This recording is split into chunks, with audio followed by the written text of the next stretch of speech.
Good afternoon, everyone. The show must go on.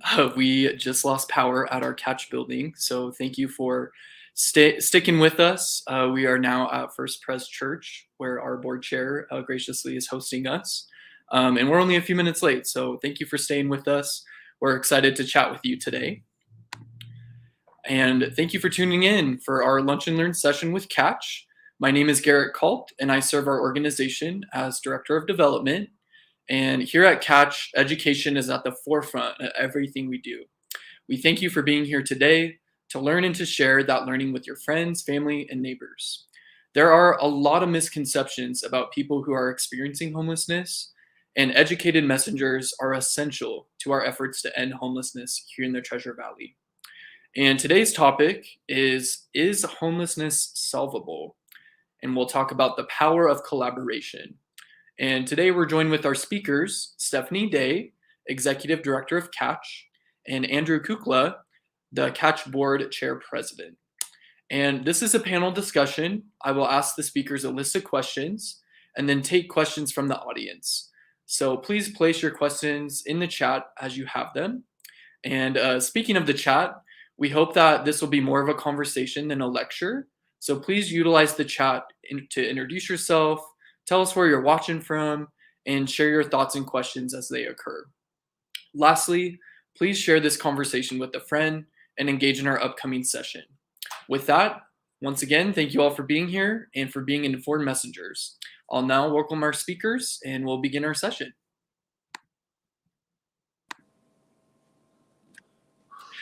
Hi, Stephanie and Andrew. Hey, Garrett, can you hear us okay? Can hear you great, and so can everyone that's watching. Awesome. Well, thanks for inviting us. Yes. I mean, you mostly invited Stephanie. Absolutely. Well, we're really excited to have this conversation with you both today. And Stephanie, the first question is for you. I'm curious, how hopeful are you right now? And do you think that homelessness is a solvable issue here in the Treasure Valley? Yeah, I mean, that's the question right now, isn't it, in the community? I would say that I'm very hopeful right now, but I will say I think that we're coming to a point, like I think that this is a really unique space and time where we can really make a dent and move the needle. But if we wait too long, I don't think that I think we're not at the point past hope, but I think that we're coming close to the point past hope. And so I'm really hopeful. Like there's tons of people in the community that genuinely care about this issue, whether they're folks that really believe that everyone deserves housing and that housing is a basic need, and or folks that believe that they don't want Boise to become like Portland or Seattle. Like we all kind of have the same motivation. That everyone needs housing for us to have a healthy community. So I'm hopeful. There's a lot of really brilliant, great-hearted people in our community that really care about this topic. At the same time, I think the window of opportunity is getting narrower to be able to really significantly impact homelessness on our community. Thank you, Stephanie. And one of the things that Catch does is we work closely with developers and property managers to get our families who are experiencing homelessness into housing. And one of those terms that we throw around here and there is designated units. And I'm wondering if you could speak to what a designated unit is and what our need for those are. Yeah, so designated units are one of our strategies as a community to try to increase, of all the existing housing inventory, how do we maximize access to as many of those units as we possibly can? We know that we need to build units, but that takes some time. So how do we try to maximize what we've got right now? And so when someone chooses to dedicate a unit, basically they're saying, I'm willing to rent this unit at a rate that a family who maybe makes $18 an hour or $17 an hour can afford to rent. And so it's a partnership that we enter into with a landlord or a developer. So the unit is at an affordable rate for our families while they're in our program.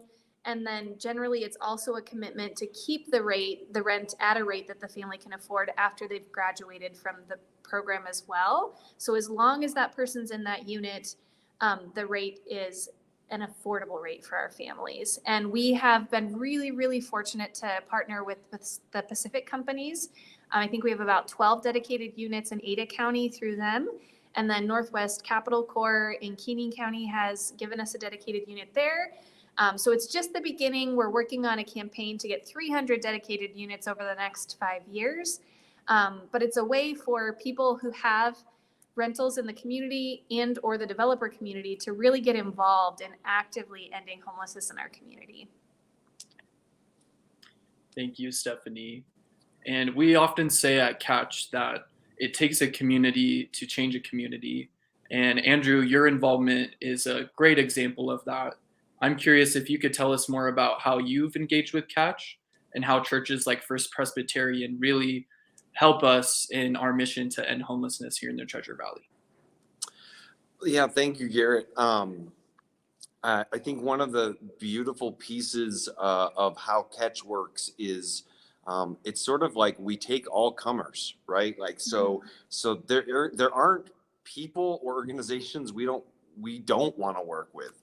It's that try to be the most collaborative person in the room, because it takes collaborative answers and communal answers to solve system-wide problems. And that's what we're dealing with here. I moved to Idaho 9 years ago. The church that I serve, I'm a pastor of a church, was an initial sponsor of Catch way back at its infancy stages. And I wanted to know what that was about. What was that partnership about? I took out the then executive director of Catch to lunch, and I didn't realize that turned into being a board member. So by all means, take Stephanie out to lunch and become a board member at Catch tomorrow. No.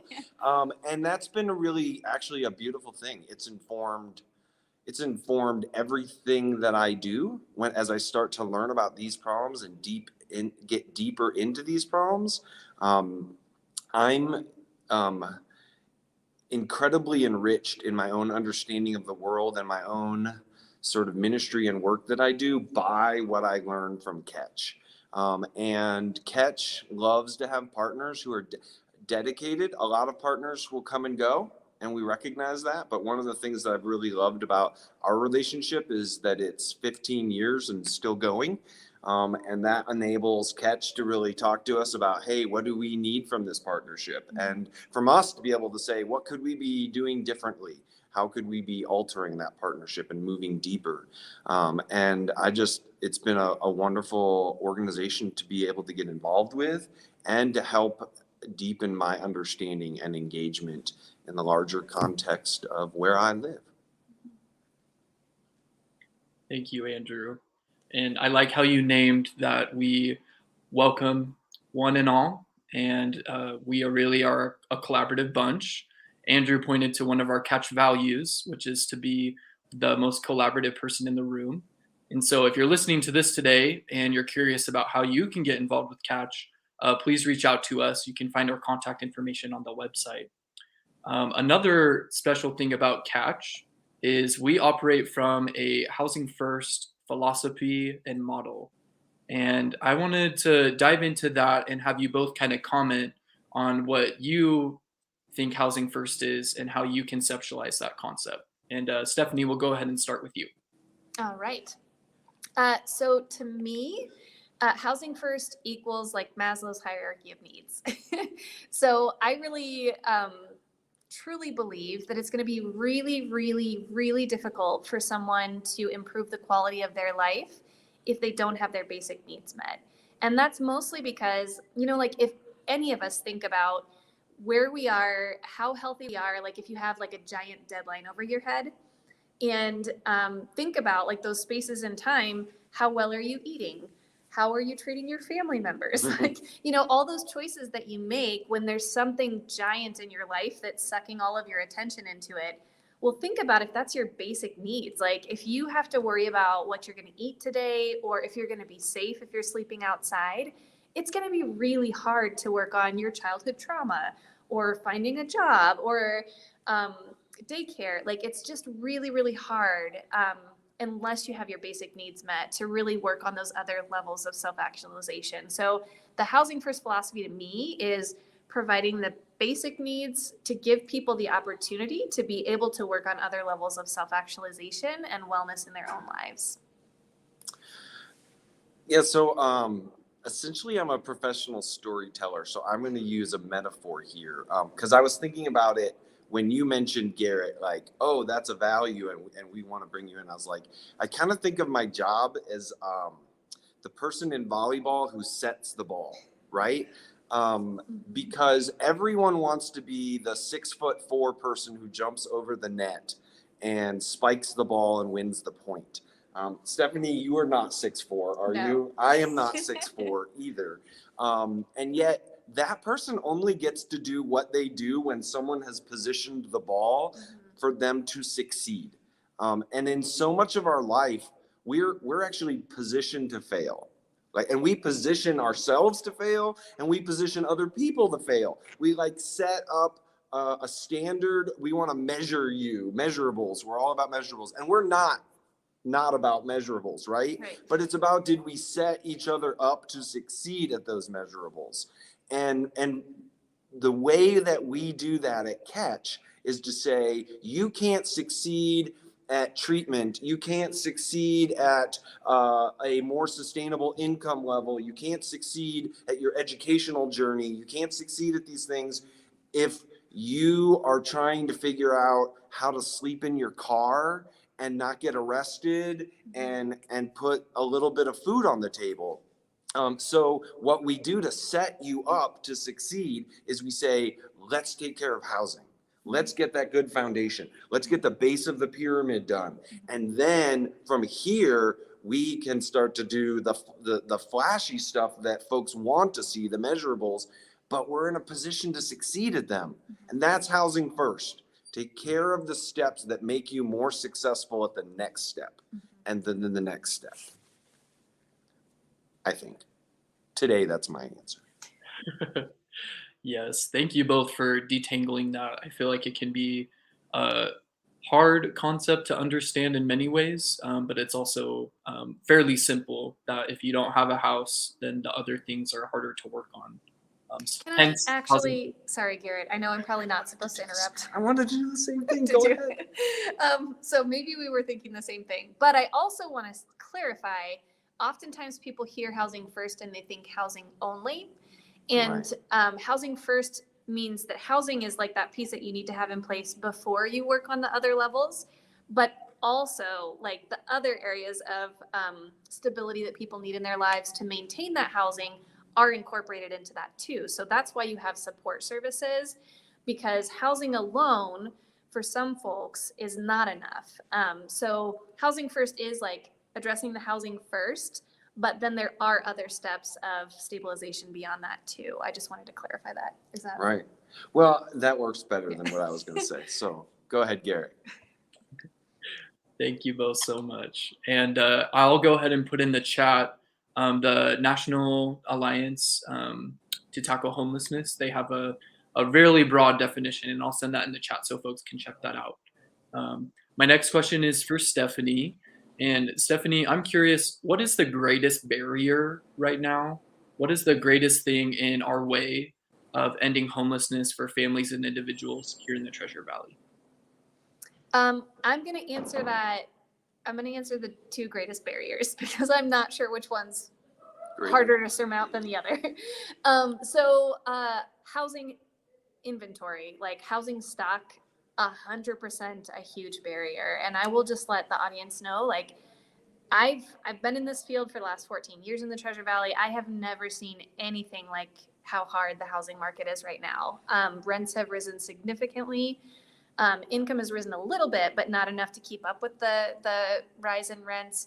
So housing stock is by far and away one of the biggest challenges. And then right along with that, that might also be like neck and neck with that, I think is people's fear of homelessness. And I think most of us are never going to experience homelessness.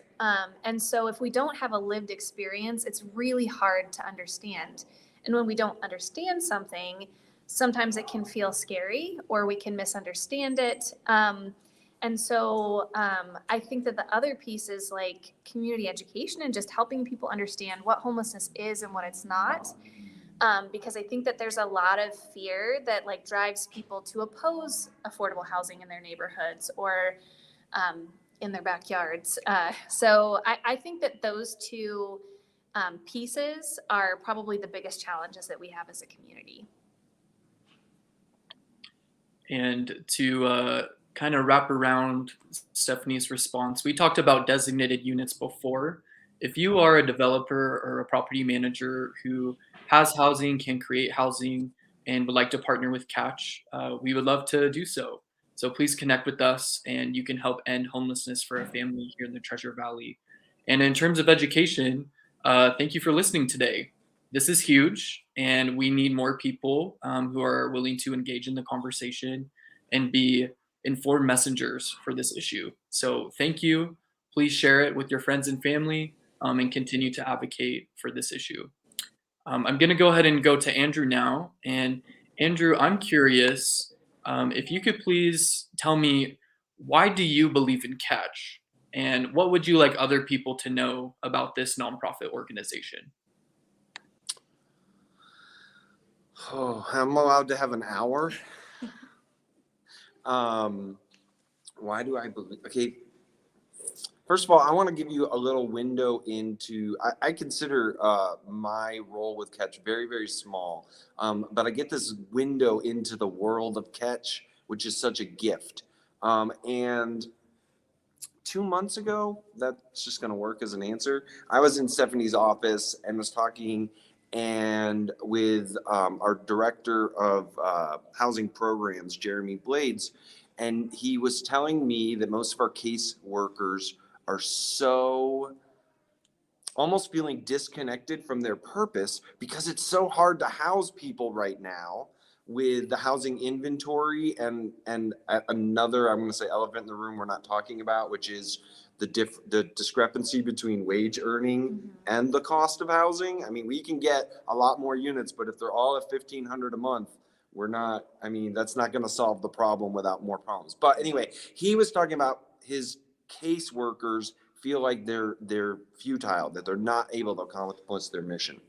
Now you're wondering, why am I telling you this? Because these are incredibly gifted, dedicated, passionate professionals who do this for a living and do this during the working hours, which they push on both ends of the spectrum, lighting that candle on both ends, and they're having a hard time getting folks housed.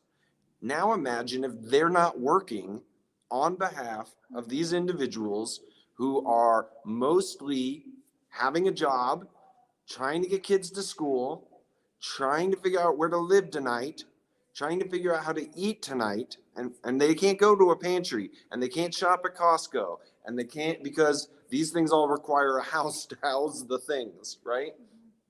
And filling out applications and taking interviews and getting to those interviews and trying to convince the landlord to take a risk on them.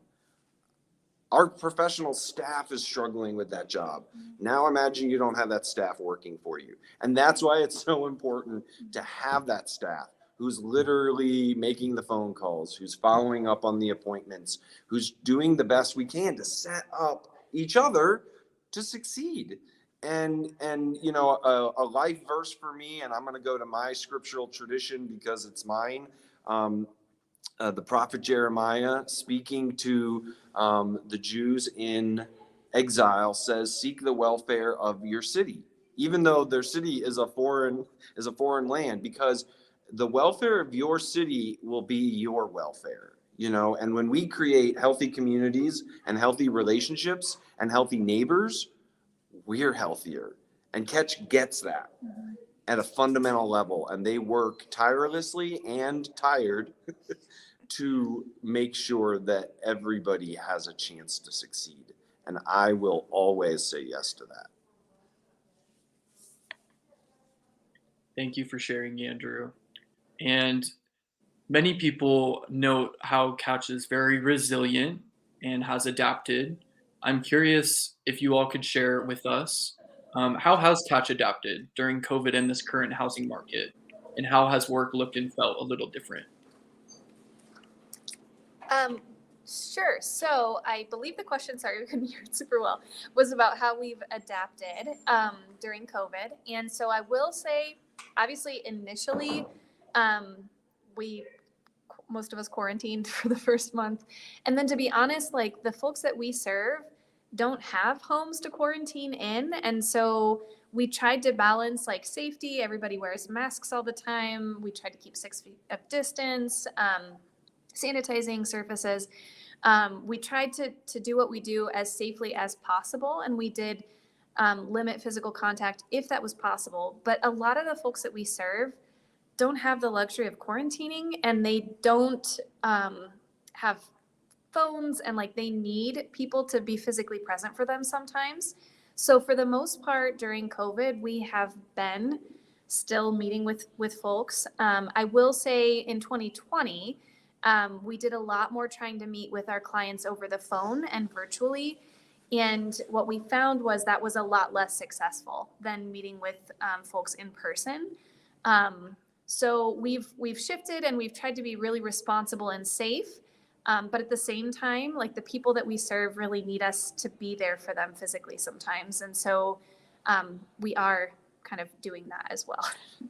Can I say two really quick things? Yeah. One is actually it's because of an employee at Catch that I'm always saying the phrase, the tyranny of the urgent. Mm-hmm. Pandemics create a tyranny of the always urgent. And we can forget that people are still dying of hunger, and they're still dying of exposure, and they're still living lifelong trauma. So we have to weigh the safety factors of a pandemic against the fact that there are equally traumatic and dangerous things happening in the lives of our clients that we have to weigh which is the more risky thing. And everyone's having to do that during a pandemic. But it's important for us to remember that the pandemic isn't the only risk factor in the last 2 years. It is a new risk factor added to a world of risk factors. Right. And the other thing I'd like to say really quick, because I want to give Catch credit for this. One of the very first things that they did when 2020, March 2020 came about, right, was recognize we're going to have to keep people in the program longer. Right? Like the world is harder right now, and we're going to have to walk alongside people longer. And that speaks to a value that I love that Catch has, which is we're not here to run our program the best. We're here to end homelessness. Every family, every person, a home. And if we have to adjust the way we work because there's a better way to be more successful, we will always make that adjustment on our side, so that we can better support people in successfully being rehoused and staying housed. Mm-hmm. Thank you. Thank you both. And the topic of today's conversation, part of it is the power of partnership.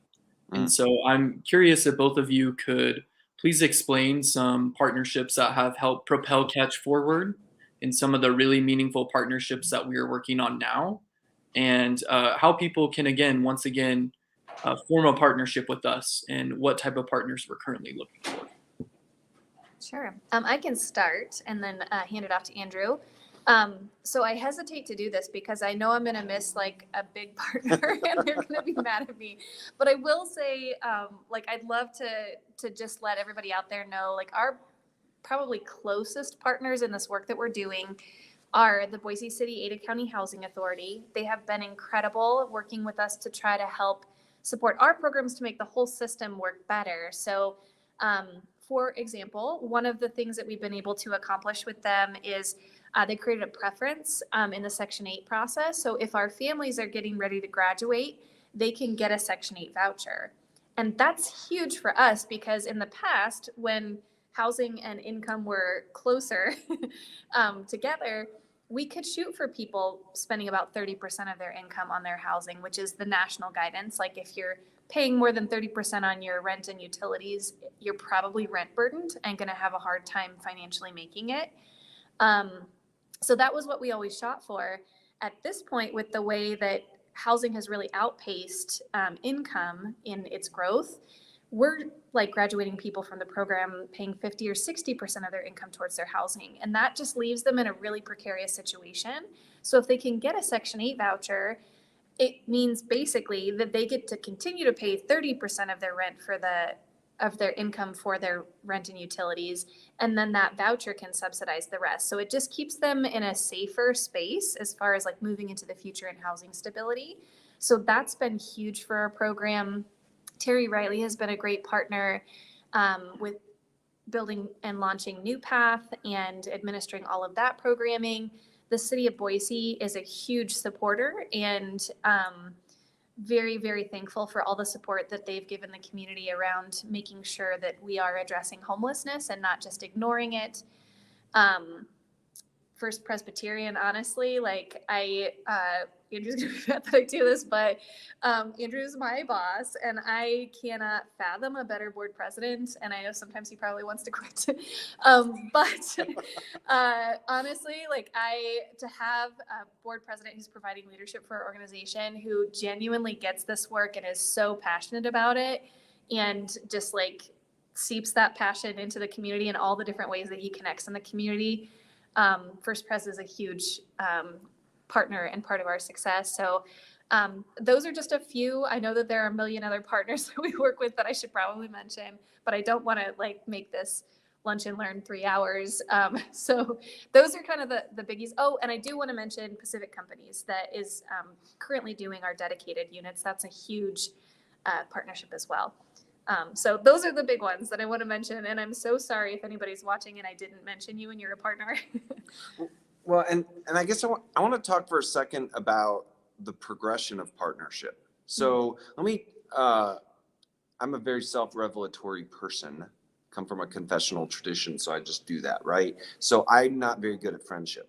Like, I'm the kind of person that's like, I don't have very many friends. I know a lot of people, more than I care to know, actually, and I'm acquaintances with a lot of people. So like, partnership starts with like becoming acquainted with, right? So you're a partner because you're on this lunch and learn right now, right? You didn't get named necessarily, right? Because you're getting acquainted with, and we're getting acquainted with you. And then that moves into like being something of like co-workers, or we have aligned interests, or we have a temporary arrangement. I want to talk about the power of becoming that real partner. And I can do that by talking about what's on my phone. So because you know, you have like I have an iPhone, so I have a favorites section, and you get like 9 phone numbers that show up in your favorites. And I don't allow myself to have people that I have to scroll down to because they're not really my favorite anymore, right? And like I can tell you that Stephanie and Garrett are both in my top 9, right? That sense of who is the person that when you come up against a wall, who are you calling to give you the boost up?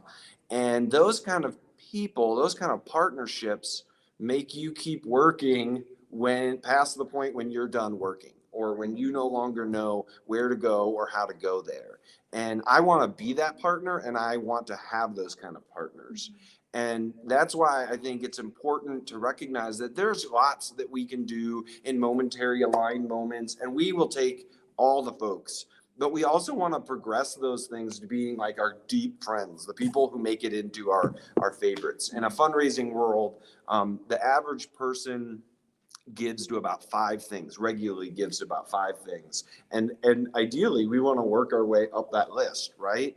And so, hey, no, everyone's happy to have you as number 5 or number 6, but we want to get to number 1, because when we get there, like, we're being empowered to do everything we do better. And that even can just be a phone call and a text. It's not necessarily about money and making a new developer. So the power of partnership is huge, because that's what Housing First is all about, right?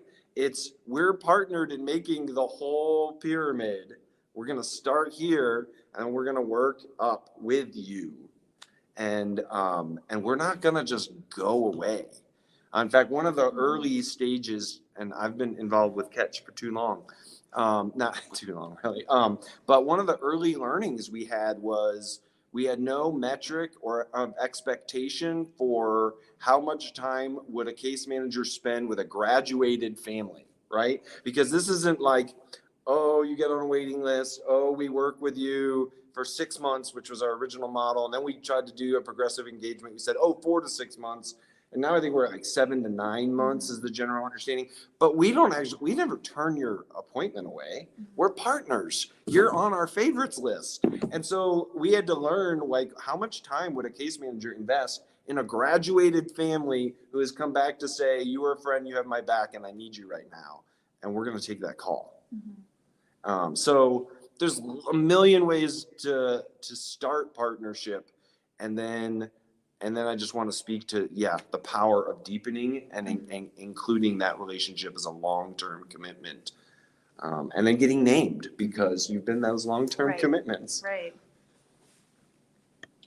Well, thank you both so much. And it is a reminder that partnership, there's an entire spectrum of how deeply you get engaged. And we welcome all types of engagement and have so many ways to get involved with Catch, whether that's volunteering, supporting us financially, giving us your advice and opinion and feedback.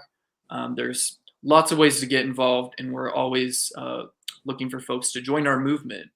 We're trying to build a coalition of supporters here at Catch, and we want you to be part of that coalition. So thank you both for speaking to that. My next question, if there's one thing each of you could tell everyone in the Treasure Valley about homelessness, what would it be? One thing. You get one thing. Do you have your one thing? I do, I think. Okay, you go first then. Well, my one thing, and then I get to elaborate on it and turn it into 3, right? My one thing is it's very expensive to be homeless. There's this idea that homeless people want to be homeless. There's this idea that homeless people are freeloading. So I learned a new thing. I'm learning new things every day about the experience of homelessness. And a former client, because there's no former in my mind, a client was speaking about the experience of homelessness and said, it's actually easier to sleep in your car during the winter than the summer. Because in the summer, your car is dangerously hot. And when it's dangerously cold, you can pull your belongings up over you and get warmed up. And it just was one more. And so I shared this with someone that said, yeah, I actually learned that in the summer, a person we're working with sleeps during the day and does all their work to try to get everything done and earn stuff during the night. Well, now you can walk past that person and go, look how lazy they are. They're sleeping off the day when they should be working. No, they've been working all night long. They're sleeping now because it's really hot out. It's really expensive to be homeless. Every meal has to be bought somewhere where it's already prepared. Every housing situation is jacked up because it's the cost of temporary housing.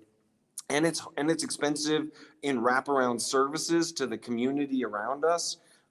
Ending homelessness is in everyone's best interest and makes just the welfare level go up. Because if you got nothing, my one thing was homelessness is expensive, and it's expensive for everyone. Mm-hmm. Yeah.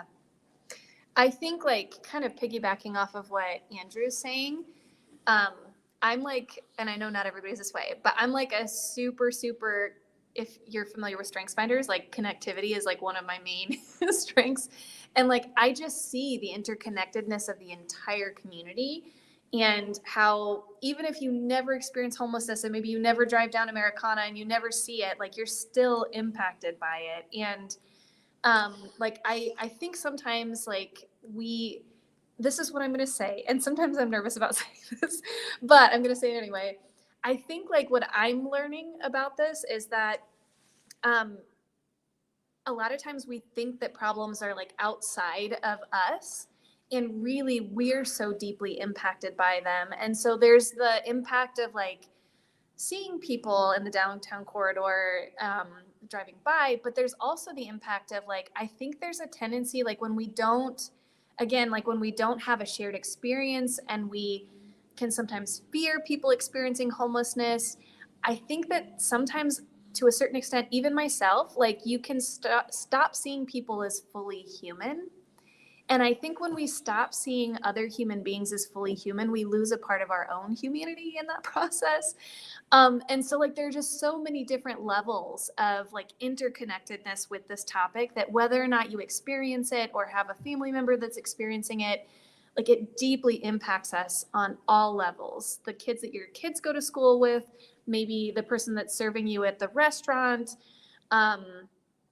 and like, you know, just our ability to be fully human and like embrace and support other folks in the community and see them as fully human, even if they're very different or living in different circumstances. So yeah, I think that's my one thing.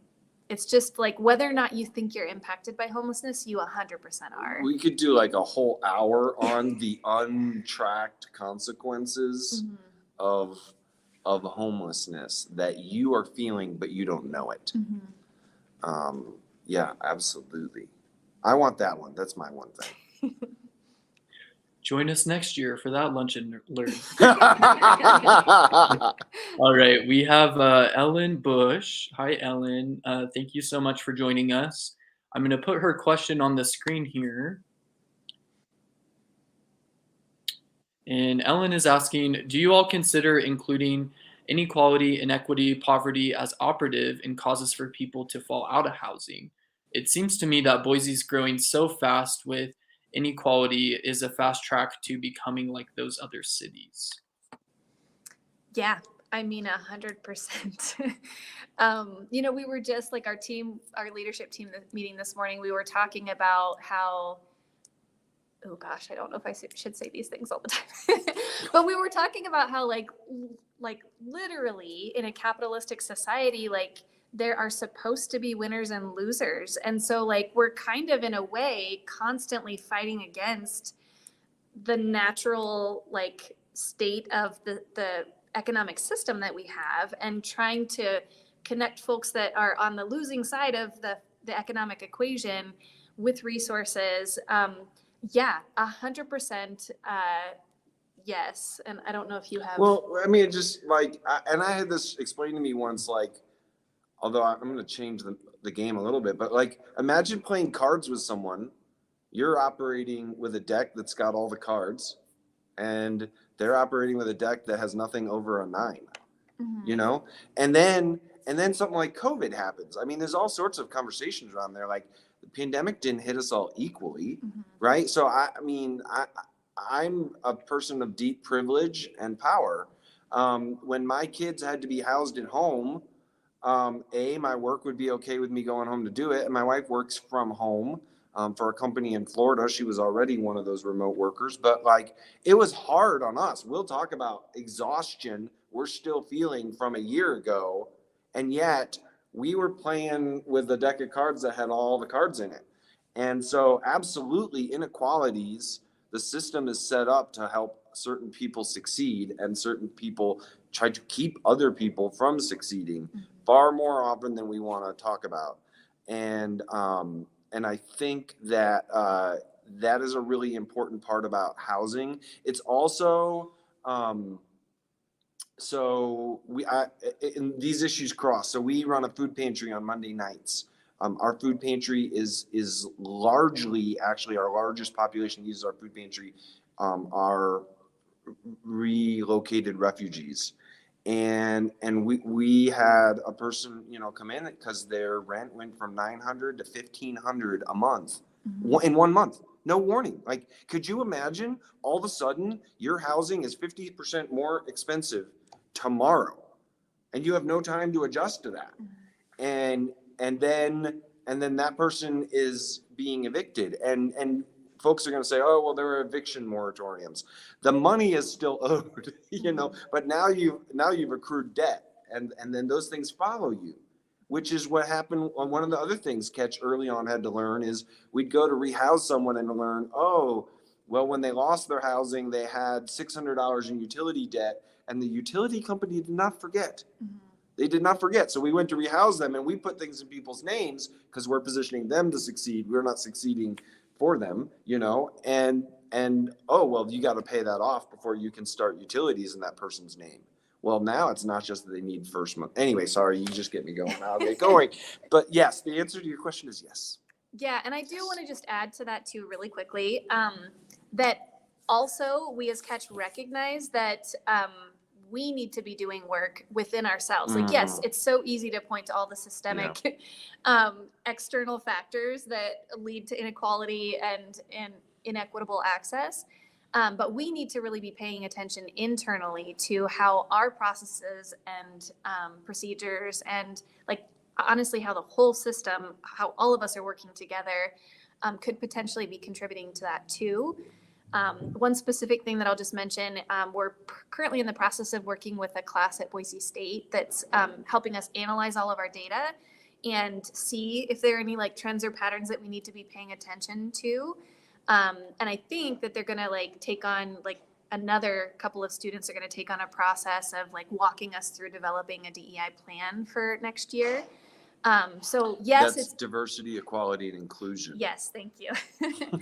So yeah, like there are all those external pieces to inequality and inequity, but also like we could potentially unintentionally be contributing to that too if we're not actively paying attention. So also there's the internal piece. And I'm sorry, Garrett, I want to just add one real piece real quick, because this is important about Housing First also, is we don't tailor our clientele to people we think will be more successful, right? In fact, a large part of our expansion of services, because I would say unintentionally we were far more guilty of that early on, that we had a higher success rate, and it wasn't because our waiting list is skewed towards people who could stay on the waiting list and things like that.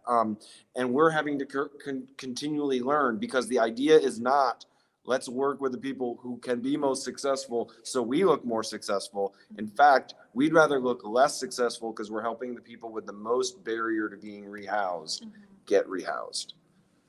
Yeah, it's kind of this thought behind like, we're probably never going to get to a point where there are enough resources to help every single person that needs help. So let's start with the people we know can't do it without us first, and then like work our way back. So let's start with the people with the longest length of time experiencing homelessness and the highest severity of service need. And let's work our way back to folks. Someday, maybe we can get to the folks that have very few needs and like lots of resources and connections. But and there are other ways to hook them up with services. We're just not doing it. Yes. Yep. Great. Well, Stephanie and Andrew, thank you both so much for joining us today. And we said stuff so well. There was only one question. Can you just like high five? Like we're just that on point. Also, Incredible. I know Ellen will probably be uncomfortable about this, but also thank you so much, Ellen, because just in case other people don't know, like Catch is only here because of her support at one point in time. There have been several points in Catch's history where it was questionable whether or not we were going to survive. And Ellen was one of our major supporters that kept Catch floating in a really difficult time. So I'm glad that she's here. Hey, look at that. It turns out we too need someone to set us up for success. Yes. Yeah, partnership on all fronts. 360. Well, thank you both so much for what you do day in and day out, and for educating our community today, and for sharing your perspective. Well, Garrett, thank you so much for what you do day in and day out, because so much of our ability, and not mine really, their ability to set people up is because you're out there getting us new partners every day. And for those of you who are watching, you are a part of Team Catch, whether you know it yet or not. Absolutely. Well, thank you, everyone. And goodbye, Stephanie and Andrew.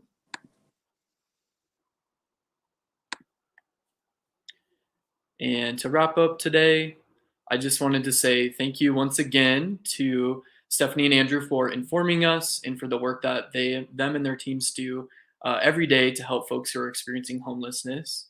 And thank you for tuning in. As I mentioned up top, there's a lot of misconceptions about people experiencing homelessness, and educated messengers are essential to our efforts to end homelessness here in the Treasure Valley. Take care, and check out our campaign for avenuesforhope.org, or by going to catchidaho.org, or by also following us on social media at Catch Idaho. Thank you and enjoy the rest of your day.